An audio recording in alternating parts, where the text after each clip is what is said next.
Nos últimos 10 domingos, nós estivemos estudando a primeira epístola ou a primeira carta de João, né? E como nós falamos no início dessa série, esse João que escreveu aqui o Evangelho, obrigado, e escreveu a primeira carta, ele era um apóstolo de Jesus. E isso é importante de ser mencionado porque esse homem, ele caminhou com Jesus. E ele foi diretamente discipulado pelo Senhor. E embora 1 João seja um livro pequeno e com temas que parecem ser repetitivos, eu acredito muito aquilo que a Gabi ela falou aqui quando ela ensinou sobre como a repetição é algo pedagógico. E nós pais sabemos, né, o quanto repetir faz parte do nosso trabalho. E como a repetição é algo pedagógico, eu queria começar passando pelos pontos altos que a gente viu em cada parte dessa série. E eu queria que você prestasse atenção, ouvisse e pensasse realmente por esses pontos que a gente passou. E eu linkei aqui como se fosse um resumo desses 10 pontos. Então, primeiro a gente viu lá que a alegria verdadeira e completa vem de um conhecimento correto de quem é Jesus e o que ele fez por nós. A gente viu que os salvos pecam, mas não vivem no pecado, vivem no arrependimento, porque o castigo que mereciam foi sobre Jesus. A gente viu que o verdadeiro conhecimento sobre Cristo nos leva a se parecer com Ele e nos dá a ferramenta necessária para identificar os impostores. O amor por Jesus não pode ser conciliado com o amor a um sistema que se opõe a Deus. É necessário permanecer na verdade porque fomos ensinados através da Bíblia, não tirando nossos olhos de Jesus até que Ele venha. Nascemos de novo e agora somos filhos de Deus, carregamos traços do nosso Pai, vivendo em justiça e amor.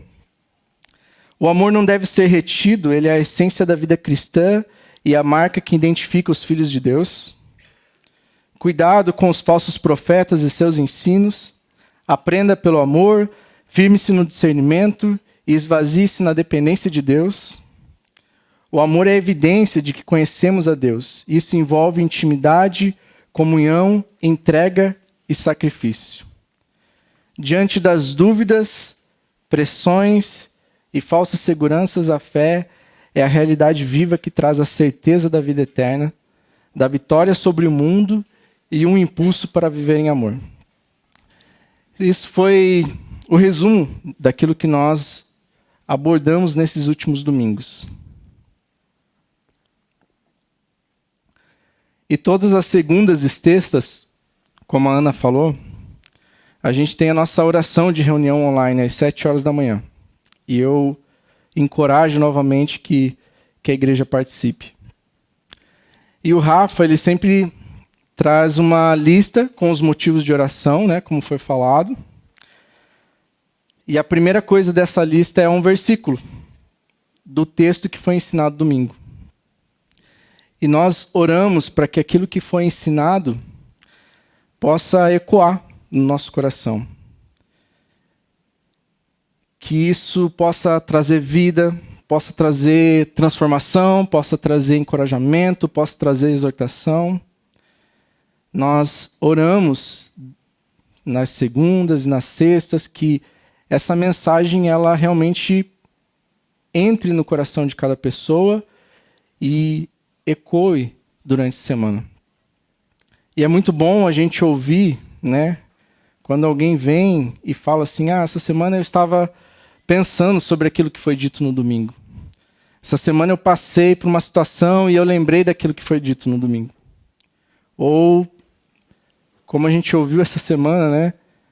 Poxa, tal coisa foi como um tapa na cara. E eu percebi que eu precisava mudar algumas coisas na minha vida. Isso é muito bom, porque a gente vê que a palavra ela não morreu no domingo. Mas ela ainda continua viva e as pessoas estão ruminando aquilo, sabe? pensando, refletindo, meditando naquilo. E você pode estar pensando, poxa, legal, mas o que isso tem a ver com o que nós lemos, né? Ou por que você trouxe esse resumo daquilo que nós estudamos? Ou por que você está falando essas coisas sobre a oração e sobre esses motivos de oração? Porque eu percebi que, enquanto nós orávamos, havia um sentimento de não estar no lugar desejado. Havia um clamor, semana após semana, para conseguir enxergar as realidades que João havia passado. As realidades que João foi tão enfático sobre sermos filhos de Deus, sobre sermos amados, sobre conhecermos a verdade, sobre ter a vida eterna, sobre estar vencendo o mundo. E eu lembro que uma das orações foi exatamente isso. Senhor, parece que a gente não está vencendo o mundo. Nos ajuda a olhar dessa forma. E quantos de nós já se sentiu ou se sente frustrado muitas vezes por não estar vivendo a vida cristã como deseja? Quantos de nós sentimos essa luta que Paulo ele retrata lá em Romanos 7,19, dizendo: pois o que faço não é o bem que desejo, mas o mal que não quero, esse eu continuo fazendo. Quantos de nós lutamos contra isso? E Paulo, nesse trecho, ele não está se isentando da sua responsabilidade, mas ele está reconhecendo que quando peca, ele age contra essa natureza do novo homem que a gente viu em 1 João. E que existe essa tensão na nossa vida de a gente não estar nesse lugar que muitas vezes a gente queria. De a gente não estar vivendo da forma como a gente queria. Ou quantos de nós se sentimos muitas vezes incapazes ou desqualificados para a obra de Deus. E muitas vezes chegamos até o Senhor como Moisés disse: quem sou eu? Quem sou eu para fazer tal coisa? Mas como o Chuck costumava dizer, eu acredito que essa frase não seja dele, porque eu ouvia bastante meu pai me dizendo essas coisas. Deus não escolhe os capacitados, mas capacita os escolhidos. E eu sei que parece bem clichê, mas essa é a realidade. E a gente vai ver isso. A gente vem de um movimento assim, onde não é aquelas pessoas que são as mais qualificadas, mas foram as pessoas que estavam disponíveis para o Senhor. E isso me faz pensar sobre esse time que Jesus escolhe para caminhar. Provavelmente esses homens não estariam no nosso time. Quando a gente vai jogar bola, né? A gente faz aquela divisão. Não sei se vocês já passaram por isso. Que aí 2 pessoas, cada um escolhe, né? E a coisa mais humilhante é quando você fica por último. Que é tipo assim, cara, ninguém quer esse aqui, né? E talvez esses homens seriam assim, tipo, cara, esse aqui não. Era um homem simples, era um homem sem muita educação, era um homem sem muita riqueza, sem muita influência. Não eram pessoas que a gente olharia e a gente veria um potencial para dizer, poxa, fulano, acho que, cara, vai ser muito bom no meu time. Mas quando Jesus chama eles aceitam.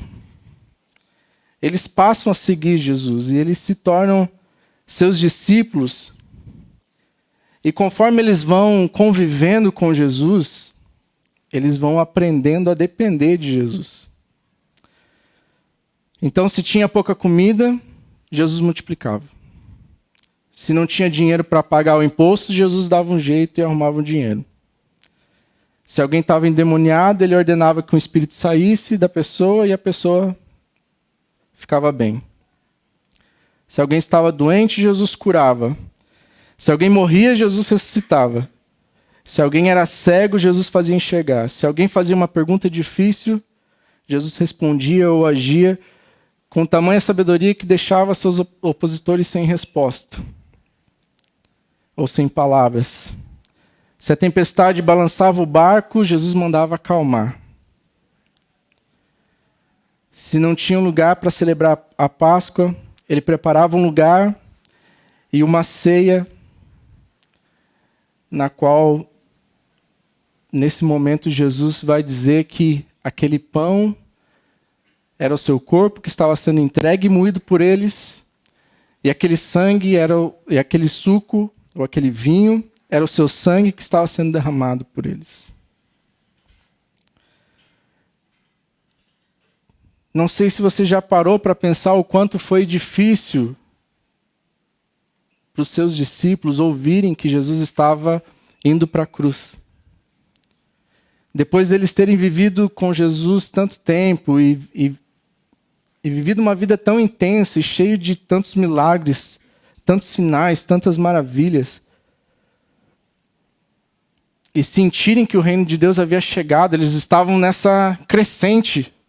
Cara, tá tudo indo muito bem, a gente está, em outras palavras, apavorando. E aí, de repente, eles escutam Jesus falando, cara, eu vou para a cruz. E é tipo assim, desmorona tudo.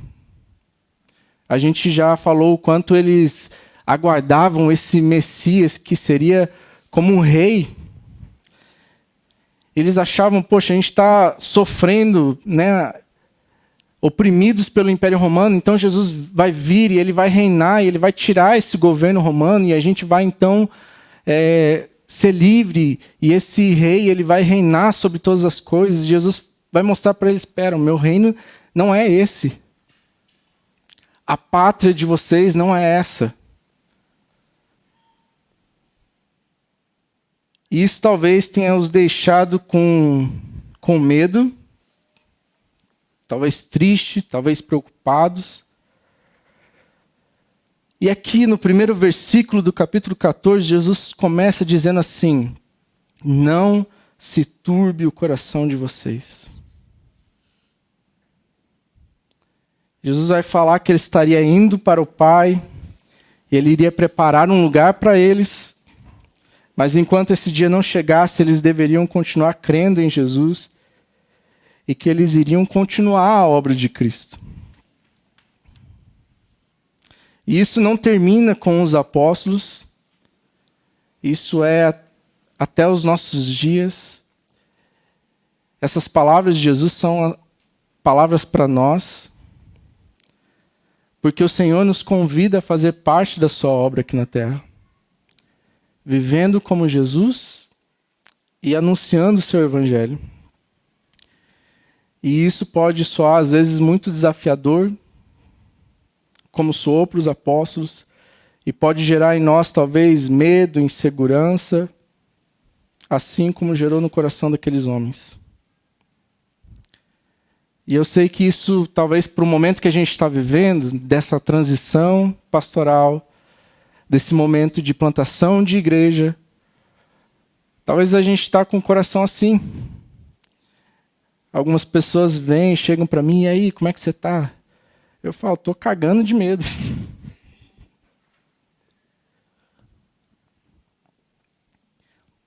E algumas pessoas podem falar, não, cara, não fale assim, né? Mostre mais confiança. Mas a realidade, gente, é que é um desafio. É um desafio para mim. É um desafio para a igreja. Mas é algo que a gente tem sonhado.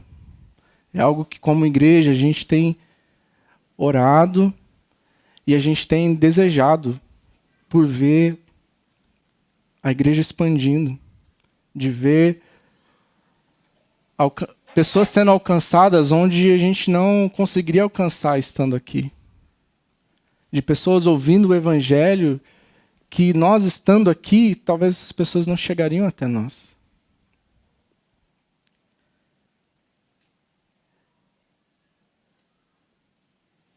Mas o Senhor começa dizendo, aqui no versículo 16, e a gente entra no texto. No versículo 16, bem no comecinho, ele diz assim, eu pedirei ao Pai. Primeira coisa para olhar e pensar aqui é que Jesus é esse caminho até Deus. É Ele quem abre essa porta, é Ele quem permite esse acesso. Eu gosto muito daquela ilustração, quem é mais antigo de igreja já deve ter visto bastante, onde mostrava o homem de um lado, Deus do outro, um abismo chamado pecado, e no meio uma ponte que era feita com a cruz de Jesus. E essa ilustração é maravilhosa porque representa aquilo que Jesus fez por nós. Ele intercede ao Pai e diz, eu pedirei ao Pai. Como se ele estivesse dizendo para os discípulos, calma, eu vou interceder por vocês diante dele. E ele continua dizendo, e ele, o Pai, lhes dará outro Consolador. Ou, em outras traduções, Conselheiro. E aqui tem algo muito importante. E é interessante a gente olhar para duas palavras aqui no grego. A palavra outra no grego aqui é a palavra allos, que significa do mesmo tipo ou de igual qualidade, outro da mesma categoria. E existe uma outra palavra no grego para outro, só que essa palavra é héteros e que significa de qualidade diferente. Esses dias eu fiz uma reserva para minha mãe e para minha irmã. Elas têm um food truck de churros e aí elas fazem eventos. E normalmente elas pedem para que eu faça as reservas. E aí elas chegaram no hotel e deu um problema na fechadura. E elas ficaram com medo de ficar dentro do quarto, trancadas. E aí elas foram até a recepção e pediram para trocar de quarto. E aí eles deram um outro quarto para elas, um outro quarto. Esse seria héteros, porque esse quarto ele tinha uma sala gigantesca, tinha uma cama enorme. E aí elas mandaram mensagem feliz, né, que elas tinham trocado de lugar. E aí tem uma brincadeira assim no grupo da família que elas toda vez que a gente acerta, porque a gente já errou também nos lugares assim. A gente já pegou lugar com barata, cheio de teia de aranha. E às vezes quando a gente acerta, delas mandam, olha que legal, essa empresa é uma família, não sei o quê. Esse outro quarto era um outro quarto, esse era héteros, ele é diferente. Mas o que Jesus está falando aqui é que ele enviaria alguém da mesma qualidade, do mesmo tipo, alguém como Jesus, inclusive naquilo que se diz respeito à sua deidade e personalidade. E assim como Jesus é uma pessoa, o Espírito Santo também é. Isso deveria nos fazer pensar acerca do nosso relacionamento com o Espírito Santo. Porque se o Espírito Santo fosse uma força ou fosse um poder, não faria sentido nenhum a gente pensar em um relacionamento com uma força ou com um poder. Outra palavra importante aqui é conselheiro. Em outras traduções, consolador.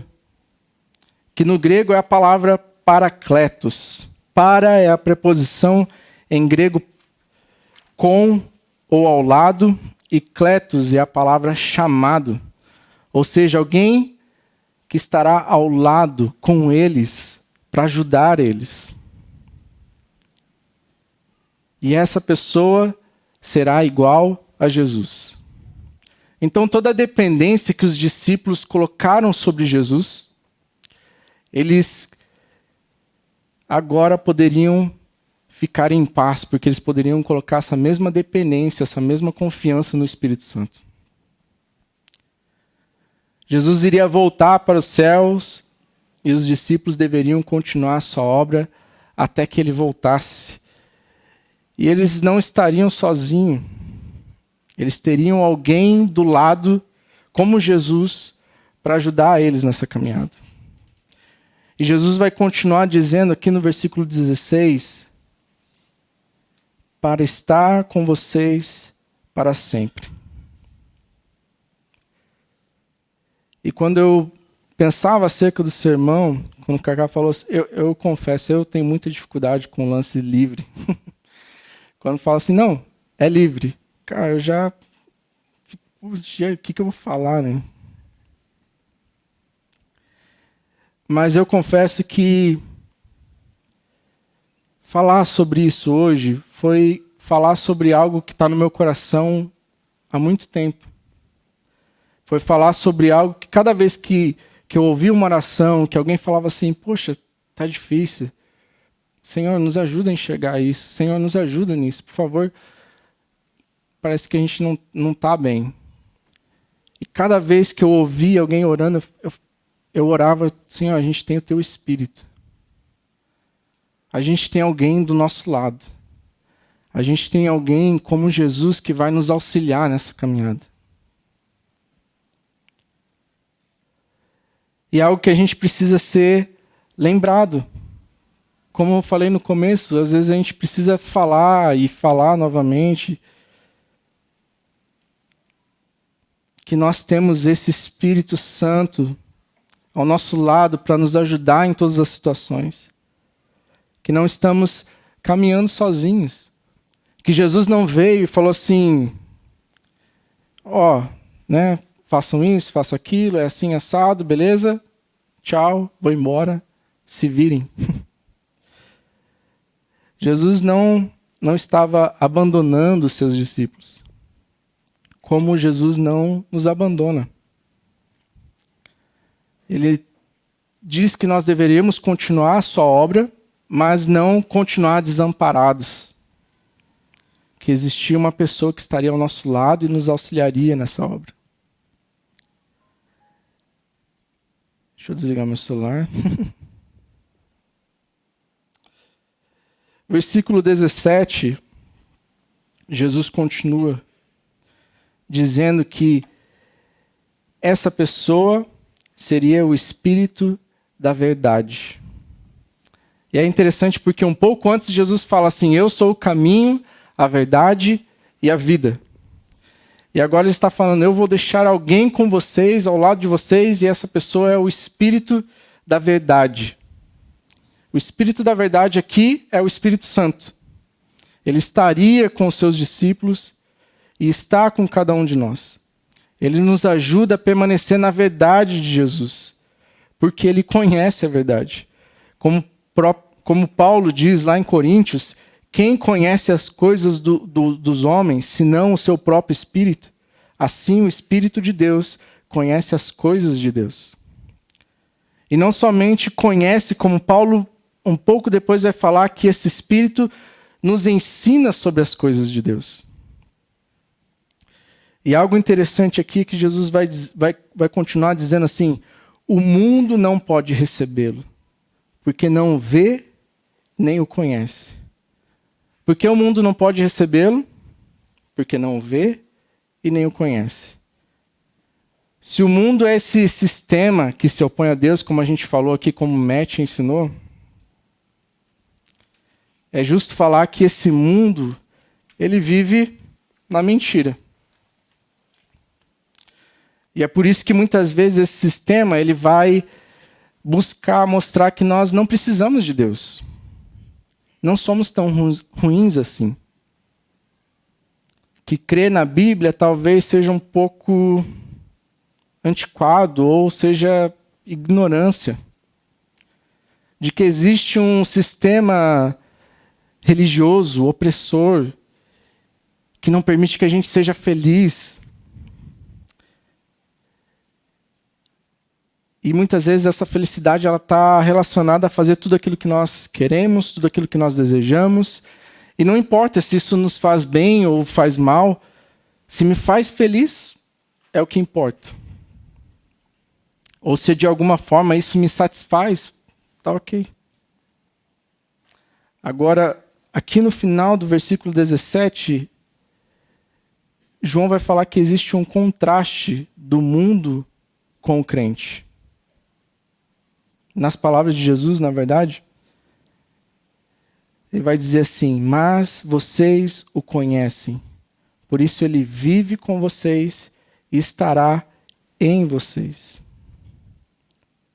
Se o mundo não pode receber, ver e conhecer o Espírito Santo, aqueles que estão em Jesus deveriam conhecer o Espírito, deveriam ter o Espírito com ele e dentro dele. Em alguns momentos da nossa vida, o Espírito ele se coloca ao nosso lado, para que nós percebamos que somos pecadores e que necessitamos de um Salvador. Pode ser que você tenha pensado e sentido algumas coisas conforme você está começando na sua caminhada. Talvez sua visão tenha mudado, talvez você tenha sentido algumas coisas diferentes. E algumas pessoas vão dizer, e eu digo isso porque eu gosto bastante de ver os debates da internet.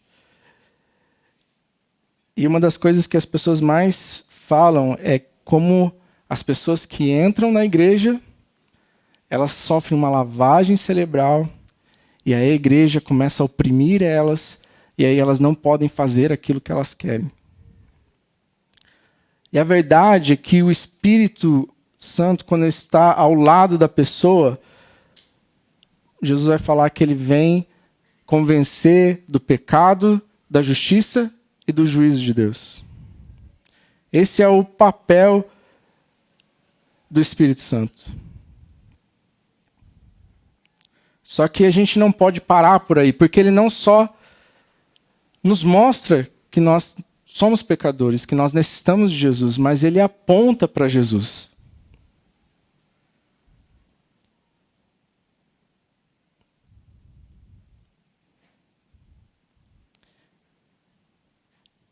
E quando nós nos arrependemos e quando nós passamos a crer em Cristo Jesus, aí ele vem e habita dentro de nós. E é isso que João fala, com vocês e dentro de vocês. Ao lado de vocês e dentro de vocês. E quando o Espírito habita em nós, Jesus vai falar um pouco mais lá na frente, no versículo 26, que ele nos lembra acerca das verdades bíblicas. E existem muitas outras coisas que o Espírito Santo faz. Nós já fizemos algumas séries sobre isso. Nós temos um livro do Chuck, que é Águas Vivas. Uma parte disso aqui que eu estou falando, eu peguei de lá. É um livro muito bom, porque fala sobre quem é o Espírito Santo, onde atua, como atua. E é muito interessante porque não é algo que o Chuck simplesmente experimentou, algo que veio da cabeça dele, mas ele faz meio que um mapeamento bíblico de tudo aquilo que a Bíblia fala acerca do Espírito Santo. E se você tiver interesse, pode me procurar, eu te encaminho por PDF. Cara, é um material muito legal. Agora, existe uma outra relação do Espírito Santo conosco que não está aqui no versículo 17. Mas a gente encontra lá em Atos 1:18. Que diz assim, se você puder abrir, Atos 1:8. 1:8, desculpa, 1:8.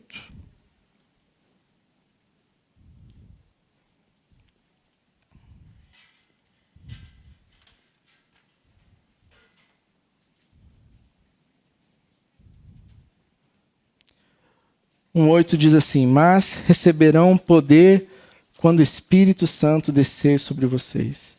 Serão minhas testemunhas em Jerusalém, em toda a Judéia e Samaria e até os confins da terra. Preste atenção no que Jesus diz. Mas receberão poder quando o Espírito Santo descer sobre vocês. Jesus anteriormente estava falando que o Espírito estaria com vocês, ou seja, ao lado de vocês. Ele estaria em vocês, habitando neles. E agora Jesus usa uma outra palavra que é sobre vocês. E aqui a palavra, no grego, é a palavra epi, que tem a ideia de algo transbordante. O que faz muito sentido. Muitas pessoas usam essa ilustração do copo transbordando, e aí molhando as coisas que estão à sua volta. E a gente pode pensar sobre alguém que recebe o Espírito Santo, e agora, como testemunha, ela está falando sobre Jesus para as pessoas que estão à sua volta. E é interessante porque é um ciclo. Porque aí, ao mesmo tempo que essa pessoa está falando para as outras pessoas sobre Jesus, o Espírito Santo está ao lado dessas pessoas, está convencendo elas, e aí essas pessoas creem, elas recebem o Espírito dentro delas, e aí existe um momento que nós chamamos de batismo com o Espírito Santo, que é quando o Espírito Santo vem sobre a pessoa, e essa pessoa então é empoderada para poder pregar o Evangelho.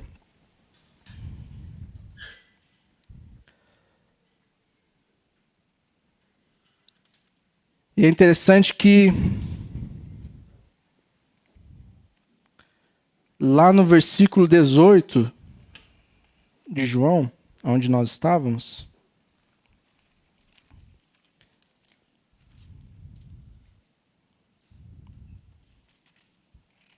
(14:18), Jesus fala assim: não os deixarei órfãos, voltarei para vocês.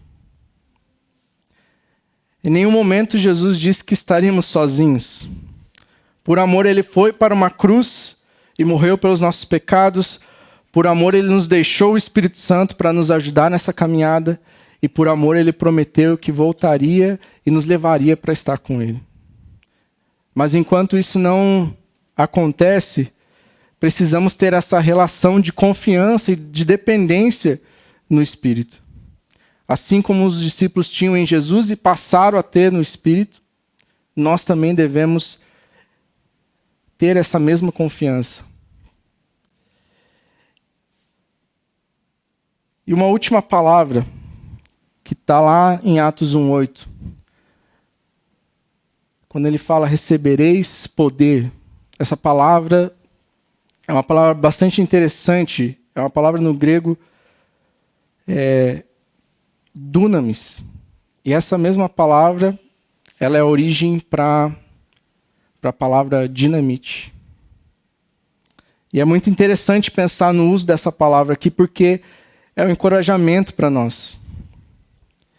E eu fico meditando e pensando o quanto nós somos capacitados e amparados na nossa caminhada com Jesus. Tem uma ilustração que o Rodrigo usou há um tempo atrás, cara, é incrível, porque algumas ilustrações, elas ficam na nossa cabeça e não saem. Essa é uma das ilustrações que, cara, não consigo tirar da cabeça. E é boba. Assim, com respeito, Rodrigo. É boba, mas é boa. Ele usou uma ilustração que era de um desenho do urso. O urso queria brincar na neve. E aí ele pede para a mãe dele fazer um casaco, um chapéu, um gorro. Só que isso fica incomodando ele. Aí ele vai, daí não dá certo, ele volta. E de repente ele olha assim, cara, eu sou um urso. Eu não preciso de roupa. Não faz sentido nenhum. E isso me faz refletir várias vezes, porque muitas vezes a gente começa a colocar esses acessórios, essas coisas. E, cara, tudo que a gente precisa na vida cristã a gente já tem. Inclusive, nós temos alguém do nosso lado, que é o Espírito Santo, para nos ajudar, para nos capacitar, para nos amparar. E aí, cada vez que a gente vem e às vezes escuta um sermão e a gente se sente assim, cara, isso aqui não faz sentido para mim. Eu não sei se eu vou conseguir chegar nesse lugar, eu não sei se eu vou conseguir viver essa vida, eu não sei se eu sou capaz dessas coisas. A gente precisa lembrar que o Senhor fala, olha, eu vou deixar com vocês o meu Espírito. E Ele vai estar ao lado de vocês e Ele vai amparar vocês, Ele vai ajudar vocês em tudo que vocês precisam. E o nosso movimento, a Calvary Chapel, ela nasceu disso, de uma dependência muito grande do Espírito.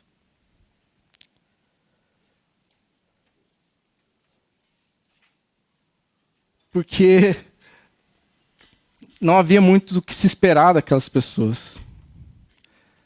E o Kaká, ele fala sobre essa oração que o John, que foi fundador aqui da Calvary Curitiba, uma das orações dele era: Senhor, faça algo que, ao olharmos para trás, a gente não vai poder dar crédito ao homem. A gente não vai dizer, poxa, fulano foi muito bem, ele fez... Faz algo, Senhor, que a gente vai olhar para trás e a gente vai dar crédito ao Senhor. E muito disso é essa dependência, esse esperar, essa entrega de, cara, vamos deixar com que o Espírito nos guie, nos lidere. E nesse momento que a gente está de plantação, isso mais do que nunca precisa estar no nosso coração. Daqueles que vão, daqueles que ficam, de Senhor, faz algo que não é pelo nosso esforço, que não é algo que a gente vai olhar e vai dizer, poxa, a gente mandou bem, hein? Mas faz algo que a gente fala, poxa, a gente era tão improvável, tão incapaz, e mesmo assim o Senhor fez. E por isso eu a gente vai ter um tempo de espera agora. Essa é uma prática nossa. Como o Kaká falou, a gente vai ter agora um tempo maior de louvor do que o costume. E esse é um tempo que nós separamos para isso. É um tempo da gente orar, da gente clamar por esse agir do Espírito sobre nós. Então eu quero convidar você a entrar nesse momento com esse coração. Quero convidar você, no momento que a gente estiver orando, derrame seu coração ao Senhor. Ore, clame, busque ao Senhor. E vamos deixar com que o Espírito nos lidere. Eu queria chamar o Kaká, o pessoal do louvor, enquanto a gente ora, para encerrar esse tempo aqui, e aí eles vão nos liderar nesse tempo, amém?